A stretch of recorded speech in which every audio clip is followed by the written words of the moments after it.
Lady Diana a connu plusieurs hommes dans sa vie. Mais un seul l'a véritablement comblée. Après sa séparation avec le prince Charles, la mère d'Harry et William a entamé, en 1995, une idylle avec Anna Khan, chirurgien cardio-thoracique, qu'elle a rencontré à l'hôpital. Il venait d'opérer l'un de ses amis. Malgré leurs multiples efforts pour que leur romance reste secrète, des soupçons ont commencé à naître. Ainsi, en juin 1997, il a décidé de mettre définitivement fin à leur relation. Ensuite, l'ancienne belle-fille d'Elisabeth II s'est rapprochée de Dodi Al-Fayed, fils du milliardaire égyptien Mohamed Al-Fayed. En réalité, leur histoire d'amour n'était pas sincère, la princesse n'était pas véritablement éprise de ce nouveau compagnon, auprès de qui elle a trouvé la mort, le 31 août 1997, dans un accident de voiture à Paris, sous la place de l'Alma. Lui aussi est décédé. Et pour cause, la princesse n'a jamais oublié Anna Khan, le seul homme qu'elle a profondément aimé.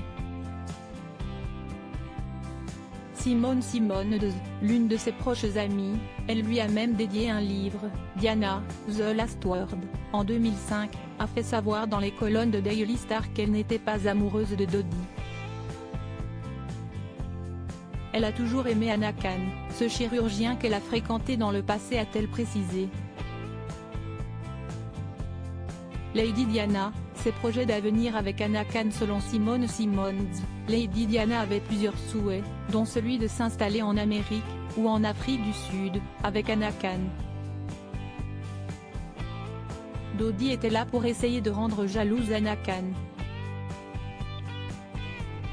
C'était juste un playboy, et pas du tout le style de Diana. Elle m'a même dit qu'elle détestait les relations sexuelles avec des hommes au dos poilu, ce qui nous avait fait bien rire, a-t-elle poursuivi.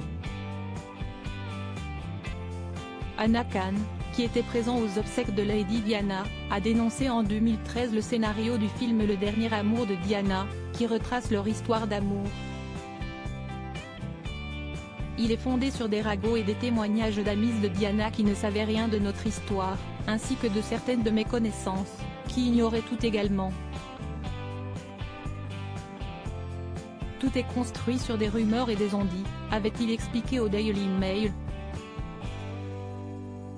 Le professionnel de santé d'origine pakistanais avait aussi fait savoir que, désormais, il n'était pas gêné d'être connu comme l'ancien compagnon de Diana car l'histoire ne pouvait pas être changée. Toutefois, il n'a jamais souhaité relater leur histoire publiquement. Tout le monde veut des détails croustillants et je ne les révélerai jamais, avait-il déclaré au Sun. Aujourd'hui âgé de 61 ans, le médecin se fait toujours autant discret.